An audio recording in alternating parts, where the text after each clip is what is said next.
Hi, this is Shui with a review of the Puma Court Rider.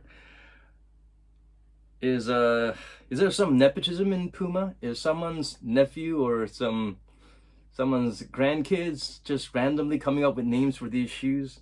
I'm sorry, I cannot approve of these lazy, ridiculous, forgettable names that Puma continues to come up with. And some of them just coincide with some other shoes from some other brand. Do they not do any market research? I mean, if there's well, yeah, do something about it. Just stop squeezing the same name all over again. Don't try to have too many adjectives. This is the Court Rider. I mean, it's lazy, unoriginal, and unnecessary adjectives. Yes, it's basketball. You don't need to say court or hardwood or basketball. It's like saying, in this old mangas or comic, you have these characters called inspector, general, specific, private, public, basketball shoe. Stop it, Puma. But anyway, despite the name, this is a pretty decent shoe. This is quite an interesting evolution of Puma basketball shoe.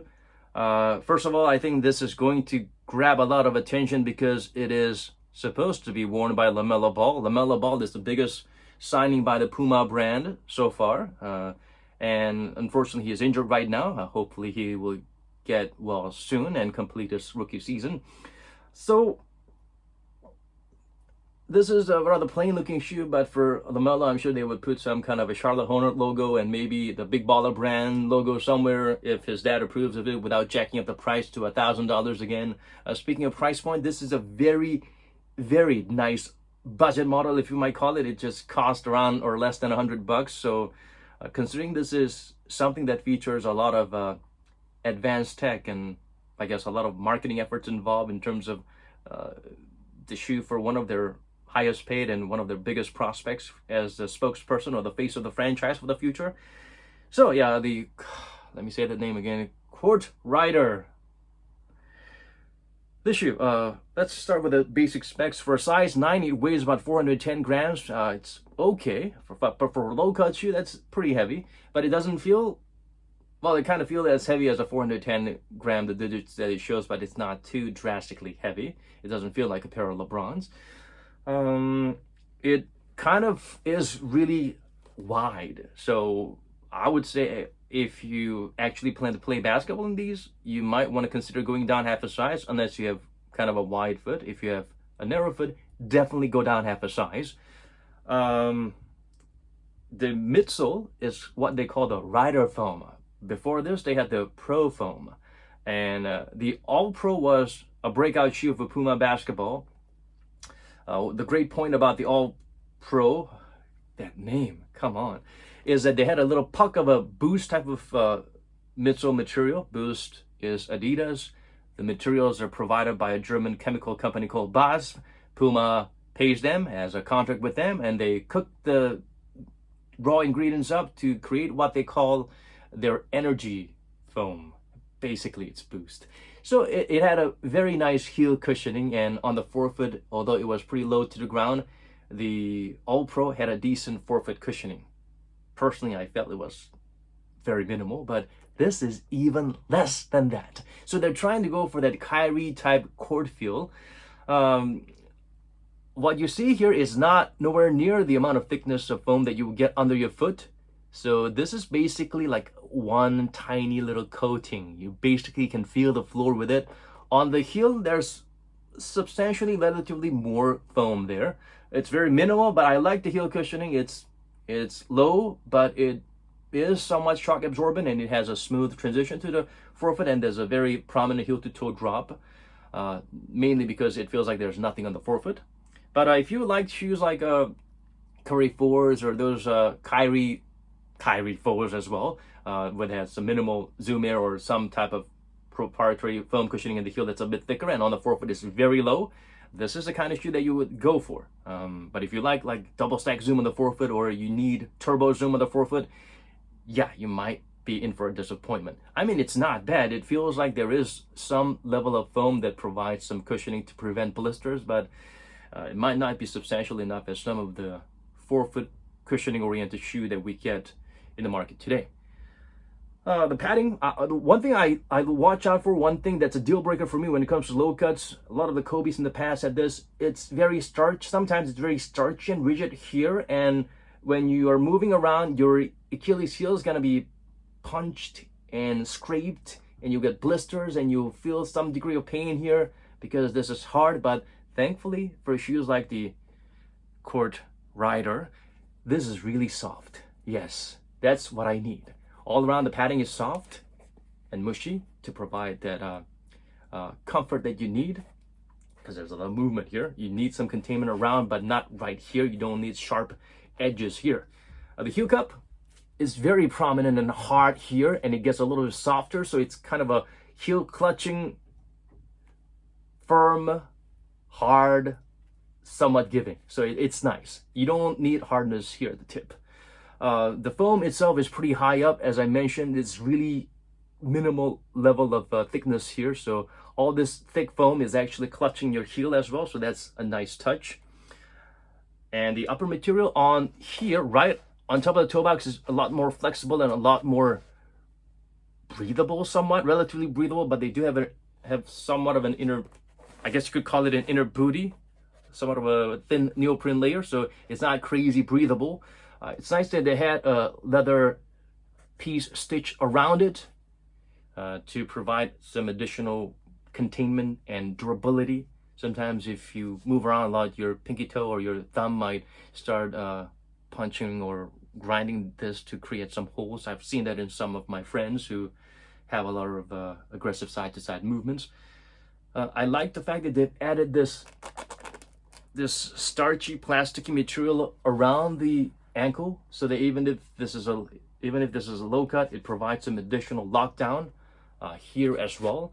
And on the lateral side, they've added this foam strip, which is pretty hard. It's like a substantial amount of support here. The foam strip was designed with a level of lateral stability function in mind. It wasn't just about fashion, and true to that, they're actually trying to ensure it serves a purpose here.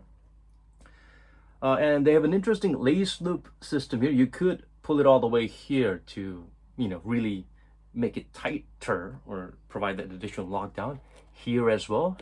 If this serves other purpose than being an additional lace loop to ensure firmer lockdown, please educate me and let me know. I would love to learn and soak in the wisdom that you could share with me. The heel, the tongue is not crazy thick, not crazy thin, just nice. Pretty thin, but substantially soft. And the outsole pattern, I love the fact that they went with this Puma wordings all over.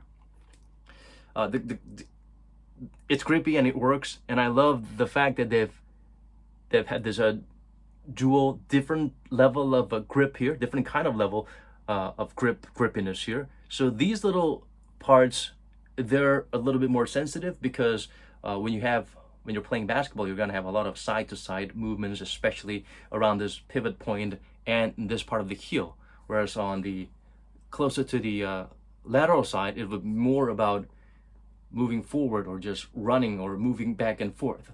So they've even actually tried to have a little bit more of a contour here to ensure that a fresh layer of rubber gets in contact with the floor, while the ones that's been beaten to death actually gets to take a bit of a breather or gets to be compressed even more to become a non-factor, but still there will be more fresh layers to provide an additional bite. I don't know if I'm explaining this concept well. I'm not a scientist, but basically if you have two layers of rubber that's a little bit different in terms of the depth, when this over compresses or when this moves a little bit and the fresh layer of rubber touches the ground, it provides an, I guess, improved bite or traction instead of just having two teeth right there on forming a straight horizon. A little bit of unevenness provides better traction. So yeah, it gets the job done, and it's always good to have a pivot point that's good for traction, because this part is going to be worn out the most especially if you're playing a lot of basketball. So good job with the pivot point. Always please give us a pivot point. So the Puma logo, the one that's photo negative of each other, I guess. This is Puma printed on it. This is Puma indented or compressed into it, the rubber foam, so it works nicely. I'm pretty impressed.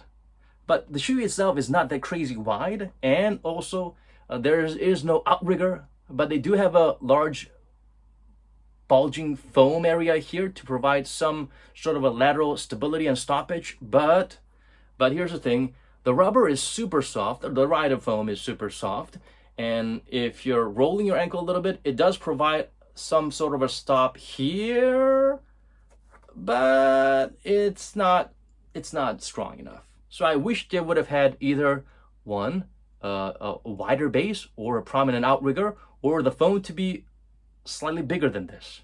But they did not do that. But it's better than not having anything at all, or just having a straight line there, like a lot of failed LeBron models in the past. That's an ankle breaker for us mortals, but it works for monsters like LeBron.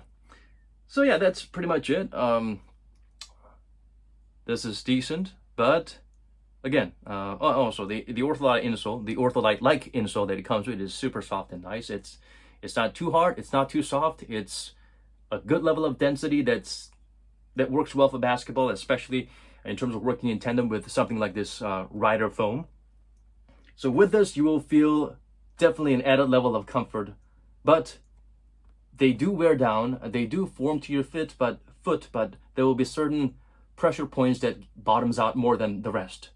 So to really try if the cushioning works for you, the minimal level of cushioning, if that's okay with you, try the shoe without the insole, and if you still feel a level of comfort, then it's okay for you. That's something you should try out. If you just try it with the insole in and you feel like you're walking on clouds, I would say that's 40% the insole working fresh out of the box, and you will not feel that after you play a few quarters in this shoe. So overall, it's a very low to the ground shoe. If you like the Kyrie 4s, this will be a softer version of that. If you like the Curry 4s, this will be a slightly softer version of that with an added heel shock absorption.